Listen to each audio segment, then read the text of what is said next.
For a long time, it bothered Richard Jenkins that he didn't look or come off like the movie stars he grew up with. How could he, the son of a dentist from DeKalb, Illinois, measure up in the same business as Lawrence Olivier, Marlon Brando, and Spencer Tracy? It's really hard to believe that you're enough. I mean, for me it was terrible, Jenkins says. Sometimes I still don't. But you always go back to, you're it, buddy. That's all you got. If it's not enough, okay. But it's all you got.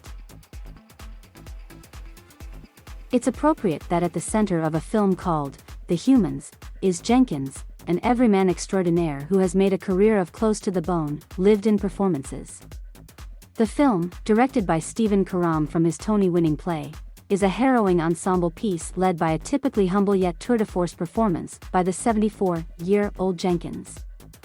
He plays Eric Blake, who, with wife Deidre and his elderly mother Momo, has arrived from Scranton, Pennsylvania, at their daughter's Chinatown apartment for Thanksgiving dinner. Bridget and her boyfriend, Richard, have just moved into an aging basement duplex with streaky windows that look out on an air shaft. Inside the rundown apartment, lights flicker and the nearby boiler rumbles. Eric gazes as the mishmash maze of piping and the holes that need caulking. Their conversation with Sister Innie reveals characters with their own brokenness.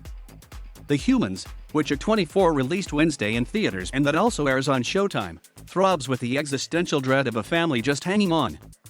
Helplessness and guilt hover especially over Eric, a longtime school custodian struggling to plug up all the Blake's leaks. You read something and you go, do I have anything to offer this? Sometimes you say, no, not really.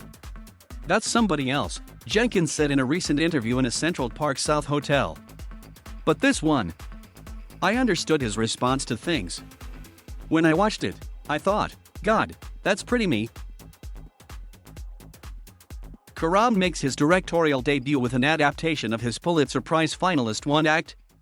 For the play, which opened on Broadway in 2016, Karam drew heavily from his own Scranton family to craft an unsettling Chekhovian drama heavy with metaphor.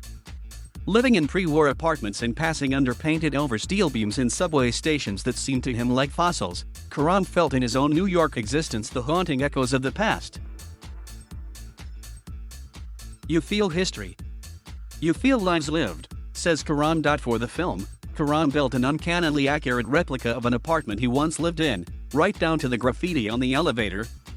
In taking The Humans from stage to screen, Karam enlarges and intensifies the drama. The space is decaying, but in some ways, I think of the space as being remarkably resilient, too, like human bodies and human beings, Karam says.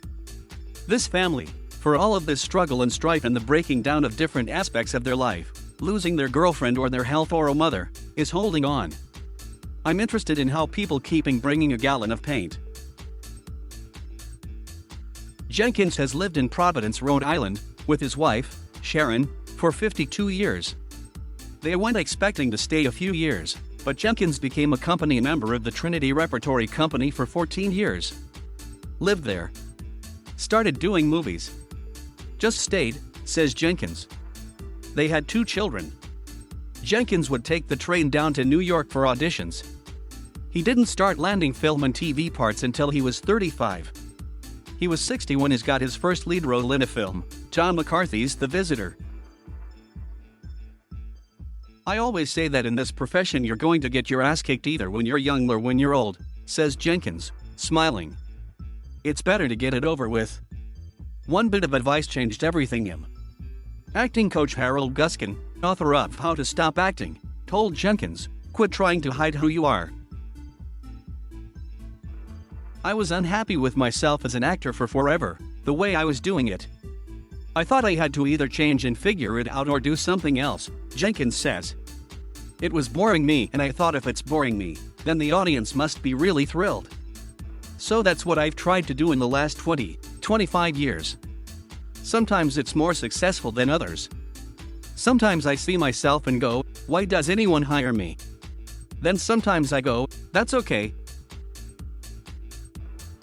For Jenkins, it doesn't matter if a part has an accent, a limp, a murderous streak. Any performance involves being comfortable in your own skin, Being yourself for you to deny that and block that off, I think, is wrong, says Jenkins. For me, it just doesn't work. It came later in life for me. It's helped make Jenkins one of the most vulnerable and human of character actors, someone you feel like you know because, in a way, you do. Jenkins isn't John C. Reilly's father in Step Brothers, or the scamming patriarch of Kajillionaire, or the gay federal agent who unwittingly takes acid and asks, "Is this a musical table?" in Flirting with Disaster. But all of those parts reflect some of Jenkins' own good nature.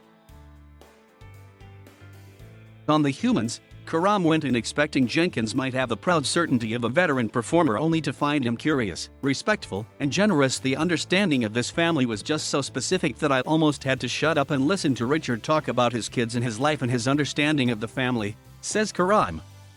That, to me, was kind of magical. In his mid-70s, Jenkins is perhaps more in demand than ever. He reunites with Del Toro in the noir Nightmare Alley, out in December. He'll play Jeffrey Dahmer's father in an upcoming miniseries from Ryan Murphy. On film sets, Jenkins has gotten used to being the oldest person, he says, with the recent happy exception of the 92-year-old Squimp. He doesn't mind. He loves young people, he says. What happens as the older you get, the more you appreciate it. You look back on your life. I do. I live in the past, says Jenkins. And you look back and you say, oh my God. People who say luck has nothing to do with it, they're full of. It's huge. If I hadn't done this. If I hadn't done that. If I hadn't gone in that room. If I didn't do that play. It's just one after another. I'm a lucky man. That's what I am.